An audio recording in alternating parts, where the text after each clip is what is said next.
Hello guys, welcome back to my channel. तो कैसे हैं आप सब लोग? उम्मीद करती हूँ ज़बरदस्त मस्त एंजॉय कर रहे होगे। तो गाइस, आज हम जिस वीडियो के ऊपर रिएक्ट करने जा रहे हैं, सबसे पहले पढ़ लेते हैं उसका टाइटल।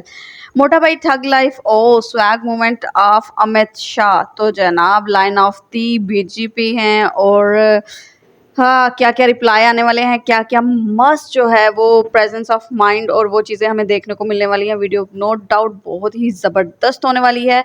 तो वीडियो करते हैं स्टार्ट, डिस्कशन होगी हमेशा की तरह ज़बरदस्त। तो वीडियो स्टार्ट करने से पहले जल्दी से वीडियो को लाइक कर लो और चैनल को सब्सक्राइब करना बिल्कुल मत भूलिएगा। बाकी चलो चलते हैं और चलकर सुनते हैं मोटा भाई की बातें।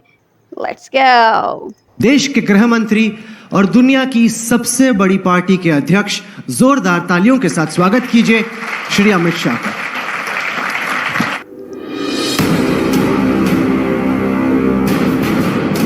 सबसे पहली बात है कि इस देश का विभाजन कभी भी धर्म के आधार पर नहीं होना चाहिए था, मगर एक कटु वास्तविकता, कटु सच है कि इस देश का विभाजन धर्म के आधार पर हुआ।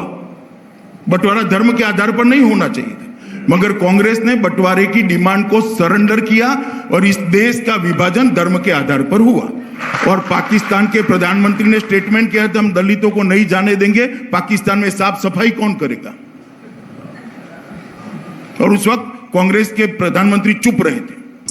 उसी दिन सबको लाने की जरूरत, किताब हो आज भी राज में, इनके भरोसे छोड़ने की जरूरत नहीं। मेरे लाला मेरे लाला मेरे लाला को निकाला, मेरे वजह से तेरे पे गिरेला है ये उजाला, मारा तला मेरा छोटू। पूरा देश से महिलाएं आती हैं, काम करती हैं, सिंदूर लगा के घूमती हैं, साथ ही साथ वो चूड़ियां पहनती हैं, काम करती हैं। वो कैसे प्रूफ करोगे कि इनमें जेन्युइनली हिंदू कौन है, मुसलमान कौन है? देखिए, ऐसा है, ये सारी चिंता आप सरकार पे छोड़ दो, हम कर लेंगे।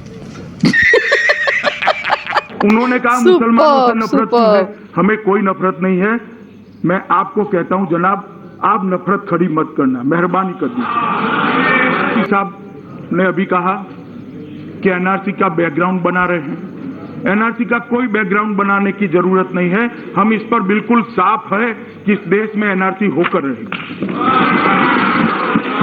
कोई बैकग्राउंड बनाने की जरूरत, बैकग्राउंड है ही हमारा घोषणा पत्र ही बैकग्राउंड।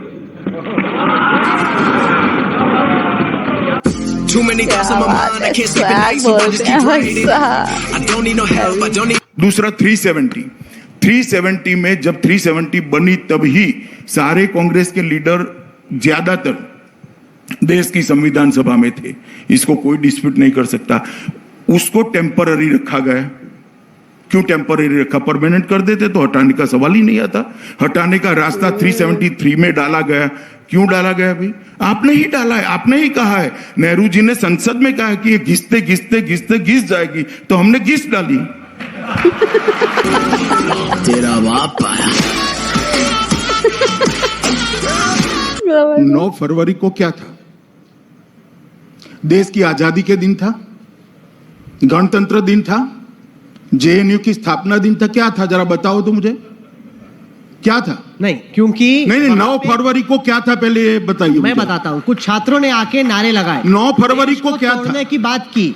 9 फरवरी को क्या था? अफजल गुरु की सालगिरह। अफजल गुरु की फांसी के दिन पर इकट्ठा होना इट सेल्फ देशद्रोह है। अब सुनो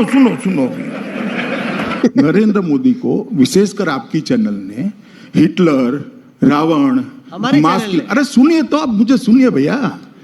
हिटलर, रावण, मास किलर, मास मर्डरर, दुनिया भर की कह सके ऐसी कोई चीज छोड़ी नहीं थी। हम कुछ नहीं करते। व्यक्ति और सरकार के खिलाफ बोलने की सहनशीलता, सुनने की सहनशीलता हम में है, कोई बोलता है तो, मगर देश के खिलाफ अगर कोई बोलता है तो इसको ना सहन करना चाहिए, ना हम सहन करेंगे। ये हमारा कमिटमेंट है।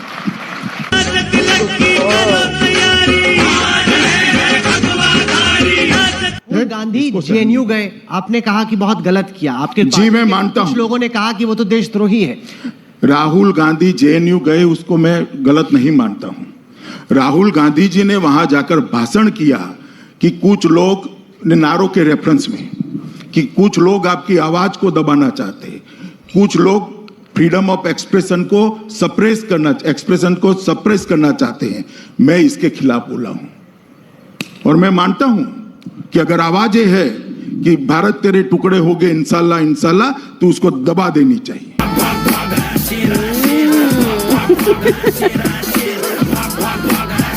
राजा साहब बोल रहे थे, क्यों खड़े नहीं हुए? उन्होंने काफी ऐसी सारी बातें की जो रूल्स के हिसाब से नहीं, हम आराम से सुनते रहे। सुनने की भी आदत डाली ओवैसी साहब, इस तरह से नहीं चलेगा। जबरदस्त।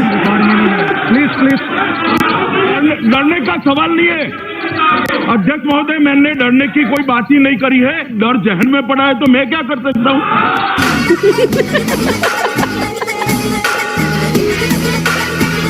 माननीय सदस्य दिग्विजय सिंह ने, मैं उनकी गुस्सा समझ सकता हूं, अभी अभी चुनाव हार कर आए तो स्वाभाविक रूप से गुस्सा पड़ा होगा, यहां निकलना भी चाहिए, ठीक है निकल जाए।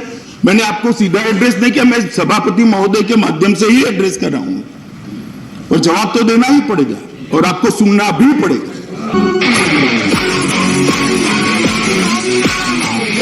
अगर बोलने की क्षमता है जब मैं जम्मू तो और कश्मीर सुनने की भी बोलता हूँ क्षमता रखो। तो पीए को इसके अंदर ही आता है। एक सेकंड भाई, सुनो तो, सुनिए तो, आप मुझे बोलने नहीं देंगे आप। मैं स्पष्ट करता हूँ, माननीय मंत्री जी प्लीज, मैं जब जम्मू एंड कश्मीर बोलता हूँ माननीय सदस्य, इसलिए एग्रेसिव हूँ कि जम्मू एंड कश्मीर के पीए को आप भारत का हिस्सा नहीं मानते हो क्या? एग्रेसिव ना हो, जान दे देंगे इसके लिए। क्या बात कर रहे हो आप? एग्रेसिव होने की क्या बात कर रहे हो? जान दे देंगे इसके लिए।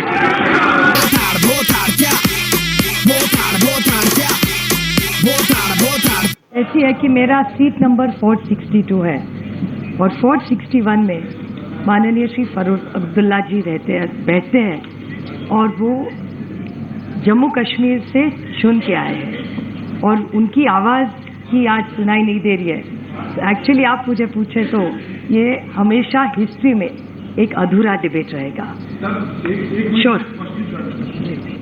मैं सदन को अवगत कराना चाहता हूं, फारूक अब्दुल्ला जी को ना डिटेन किया गया है, ना अरेस्ट किया गया है, अपनी मर्जी से अपने घर पर है।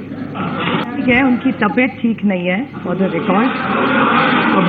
तबीयत मैं ठीक नहीं कर सकता, डॉक्टर कर सकता।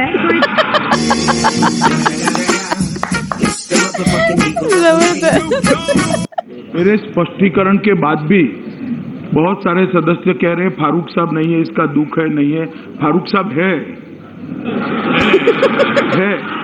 और अपने घर में है, स्वतंत्र है। वो यहाँ आना नहीं चाहते तो मैं जबरदस्ती नहीं ला सकता। बीजेपी वैसी सुपर। पिछले 6 महीने से राजनीति कर रहे हो, 2014 से आपका ग्राफ रहा है। मैं बचपन से ही ऐसे राजनीति करता हूँ, मैं नहीं बदलता।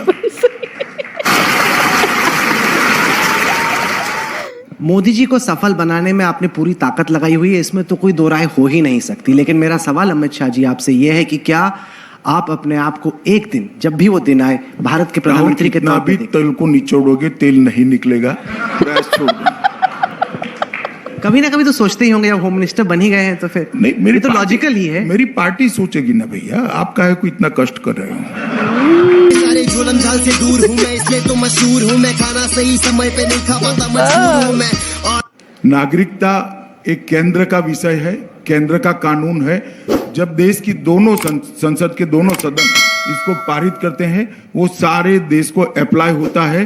किसी को मैं नहीं करूंगा, नहीं करूंगी, ऐसा कोई अधिकार नहीं है। ये हो चुका है और पूरे देश के लिए। नहीं, पर पुलिस उनके पास है, प्रशासन आप कैसे, अगर ममता बनर्जी नहीं करेंगी तो पश्चिम बंगाल में क्या होगा? ये आप थोड़ा समय जाने दीजिए ना, मैं भी हूं और आप भी हैं। मेरे पापों का आपसे उम्मीद रखती है, इसीलिए आपको 303 देश की जनता हमसे, कि पार्टी विद डिफरेंस आप हैं, इसलिए सवाल आपसे पूछे जाएंगे। देश की जनता आपसे उम्मीद रखती है कि आप भी कांग्रेस से कड़े सवाल करो। देश की जनता को हम भी तो मिलते हैं ना राहुल, बिल्कुल ऐसे हम भी जानते हैं देश की जनता आज तक के लिए क्या पूछती है। ऐसा नहीं है भाई, हमारा भी संवाद है जनता उम्मीद करती है। ऐसा ठेका सिर्फ आपके पास नहीं है कि जनता आपसे ही कान में आकर सब कह जाए और हमें न कहे। हमें कहती है इतनी क्यों पार्शलिटी करते हैं, इसलिए मैंने बता दिया आज आपको। क्या बात है।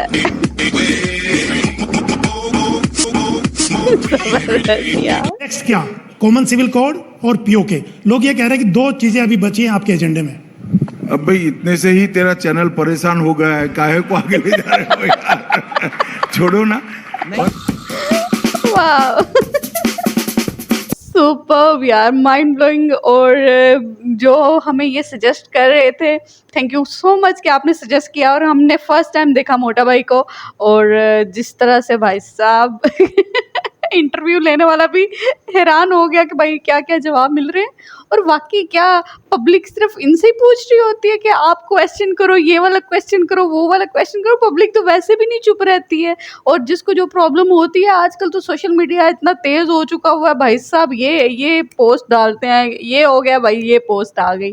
तो चीज़ें अभी बड़ी ज़्यादा फास्ट हो चुकी हुई हैं। और क्या मोटा भाई ने क्या क्या भाई रिप्लाई दिया, बेस्ट रिप्लाई था कि हमने उनको डराया नहीं है, उनको धमकाया नहीं है, वो अपनी मर्जी से घर बैठे। फिर उसके बाद रिप्लाई, हाँ वो बीमार है तो भाई बीमार है तो हमने ठीक नहीं करना, डॉक्टर ने ठीक करना है। माइंड ब्लोइंग यार। अच्छा मैंने एक चीज़ देखी है, बीजेपी वाले जो जितने भी हैं सुपर्ब हैं यार। ये जिस तरह से रिप्लाई देते हैं, जितने स्वैग के साथ, जैसे वो बोल रहे हैं कि अच्छा आप की पार्टी जो है नेक्स्ट जो है पीएम, ये वो कहते हैं, वो हम देख लेंगे, मोदी जी देख लेंगे, वो हो जाएगा, वो हमारी पार्टी खुद ही देख लेगी, वो करने की ज़रूरत नहीं है।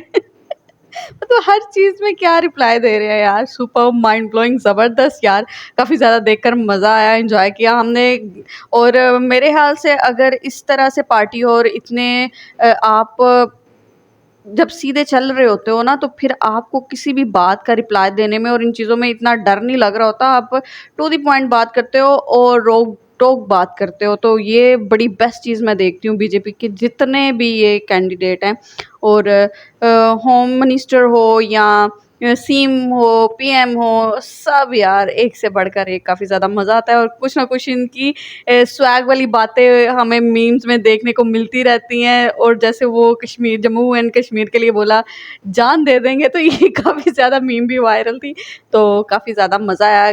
बाकी गाइस आप लोगों को कैसी लगी वीडियो? और ऐसी और डिफरेंट वीडियोज़ जो है रिकमेंड किया करो गाइस, थोड़ी डिफरेंट सी, जो देखकर हमें भी अच्छा लगे।